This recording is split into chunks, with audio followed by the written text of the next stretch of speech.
Kung libre po kayo ngayon, samahan niyo po akong gawin itong ating paboritong pampalamig. Tamang-tama po ito sa mga padating na okasyon.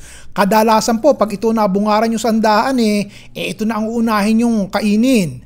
Nasa lata po ang buko na ihahalo ko kasi po'y walang sariwa dito sa lugar ko Sa atin naman pong mixed fruits, kahit anong brand po ay okay na. Salain din po natin yan. Para hindi po panisin, ang turo po sa akin patuluin at patuyuin ng maigi ang buko at saka po yung ating prutas habang nasa loob ng palamigan. Gumamit po ako ng berdeng gulaman sa lata. Hiniwa ko lang po ang gulaman ng maliliit na kudra-kudrado. Condensed milk po na isang lata. Gamit din po tayo ng isang all-purpose cream. Pwede nyo po siyang damihan para mas creamy kung gusto nyo. Gamit din po tayo ng isang evaporated milk.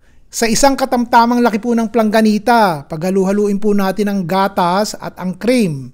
Haluin nyo po ng maigi, ng matunaw ng maayos, ginayat na keso. Grated cheddar cheese po ang ginamit ko ngayon. Pero kahit ano pong keso ang gusto nyong ilagay, ayos lamang. Yung ibang version ko po nito, gumamit po ako ng grated parmesan cheese. Yung iba naman gumamit po ako ng cream cheese. Ngayon, napatulo na po ng maayos ang mixed fruits. At tuyo na. Ihalo na po natin sa cream. Isunod na po natin ang buko na pinatuyo na rin. Lagyan po natin ng kaunting asin dahil ang pampalasa din po naman pag naglagay tayo ng katitik na asin. Lagyan po natin pa ng kaunting keso dahil parang konti lang yung inihalo ko kanina Sisimutin ko na po itong natin ng condensed milk sa lata at parang hindi po nasimut kanina, sayang naman. Haluin po natin yan, tikman nyo na kung okay na sa inyo lasa, i-adjust nyo na po. Kayo po ba'y naglalagay ng pasas?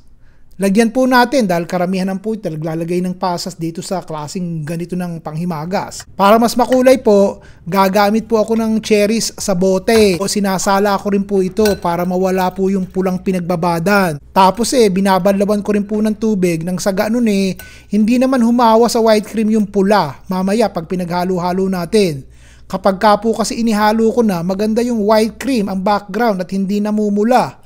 Tapos, lutang-nulatang po yung pagkapula ng cherries habang hinahalo. Nakita nyo.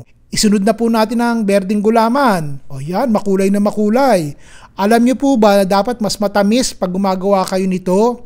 Kasi po ang napapansin ko habang tumatagal sa palamigan, sa freezer, medyo tumatabang po ang lasa kaya tamisan nyo na pag gumawa na po kayo.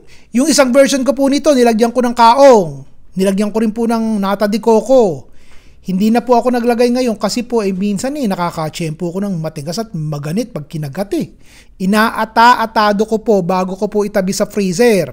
Para pag nasa freezer na, isang container lang po ang lalabas ko pag nasupungan kong kainin at tunawin. Mas okay na po yun, di po ba? Isa lang ang kakainin nyo, hindi yung lahat, sabay-sabay, tutunawin. Magsusubi po ako ng isang malukong para makita nyo kung ano ang itsura sa malapitan. Napapansin nyo po ba, hindi pa po siya malamig kaya medyo malabnaw po ang itsura. Sana po yung naibigan nyo. O bukas, iba naman ang lulutuin natin. Yung masasarapan kayo. Yun ang gusto nyo, di po ba?